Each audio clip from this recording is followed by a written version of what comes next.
اعوذ باللہ من الشیطان الرجیم، بسم اللہ الرحمن الرحیم۔ السلام علیکم سامعین کرام، میں ہوں ابن حق دیوبندی اور آج آپ کی خدمت میں لے کر کے آیا ہوں ان صحابیوں کا تذکرہ کہ جو زناکاری کو جہاد پر ترجیح دینے والے تھے۔ ایسے بہت سارے صحابی تھے کہ جو راہ خدا میں جا کر کے جہاد کرتے تھے، اور ان کا جہاد یقیناً جان سے بھی ہوتا تھا اور مال سے بھی ہوتا تھا۔ اور جہاد تو ایک ایسا عمل ہے کہ جس میں ریاکاری ممکن نہیں ہے، اس لیے کیونکہ اس میں جان کا خطرہ ہے۔ صدقے میں ریاکاری ممکن ہے، نماز میں ریاکاری ممکن ہے، روزے میں، حج میں ریاکاری ممکن ہے، لیکن کیونکہ جہاد ایک ایسا عمل ہے کہ جس میں جان کا خطرہ ہے، اس لیے اس میں ریاکاری ممکن نہیں ہے۔ تو بعض صحابہ تو تھے وہ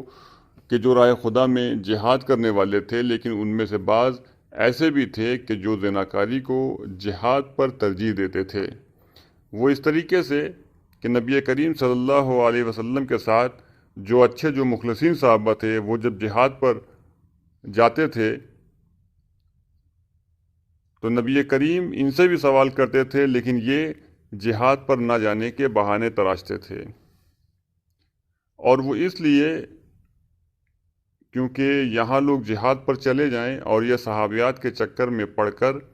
ان کے ساتھ زناکاری کریں اور مزے لوٹیں۔ 3 روایت مسلم نے نقل کی ہے اس سلسلے میں۔ پہلی جو روایت ہے، جو حدیث ہے، وہ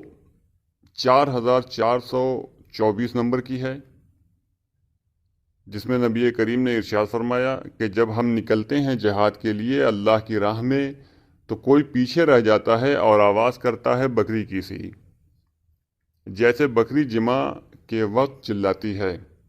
اور دیتا ہے کسی کو، یعنی کسی صحابیہ کو، تھوڑا دودھ، یعنی جمع کرتا ہے، اور دودھ سے مراد ہے منی۔ نبی کریم پھر اس کے بعد اللہ کی قسم کھاتے ہیں، اور اللہ کی قسم کھانے کے بعد کہتے ہیں کہ اگر اللہ مجھ کو قدرت دے گا تو ایسے کسی پر، یعنی زنا کرنے والوں پر، تو میں اس کو سزا دوں گا تاکہ دوسروں کو عبرت ہو۔ پھر اس کے بعد اسی سلسلے میں دوسری حدیث داؤد راز کے ترجمے کے مطابق 4425 نمبر کی ہے، جس میں آپ صلی اللہ علیہ وآلہ وسلم نے ارشاد فرمایا کہ جب ہم نکلتے ہیں اللہ کی راہ میں جہاد کے لیے تو کوئی نہ کوئی تم میں سے پیچھے رہ جاتا ہے اور بکری کی سی آواز کرتا ہے، یعنی حالت جمع میں، کسی عورت کو تھوڑا دودھ دیتا ہے۔ بے شک اللہ تعالیٰ جب میرے قابو میں ایسے شخص کو دے گا تو میں اس کو ایسی سزا دوں گا جو نصیحت ہو دوسروں کے لیے۔ اور پھر اس سلسلے میں تیسری حدیث 429 داؤد راز کے ترجمے کے مطابق آپ صلی اللہ علیہ وآلہ وسلم شام کو خطبے کے لیے کھڑے ہوئے تو اللہ تعالیٰ کی حمد و تعریف کی، پھر فرمایا بعد اس کے کیا حال ہے لوگوں کا، جب ہم جہاد کو جاتے ہیں تو ان میں سے کوئی پیچھے رہ جاتا ہے اور ایسی آواز نکالتا ہے کہ جیسے بکری۔ تو مسلم شریف کی حدیث کے مطابق یہ کچھ ایسے افراد تھے کہ جو جہاد پر زناکاری کو ترجیح دیتے تھے، اور یہ صحابی تھے۔ اور حدیث میں یا تاریخ میں کہیں نہیں ملتا کہ ایسے لوگوں کے اوپر حد جاری ہوئی ہو،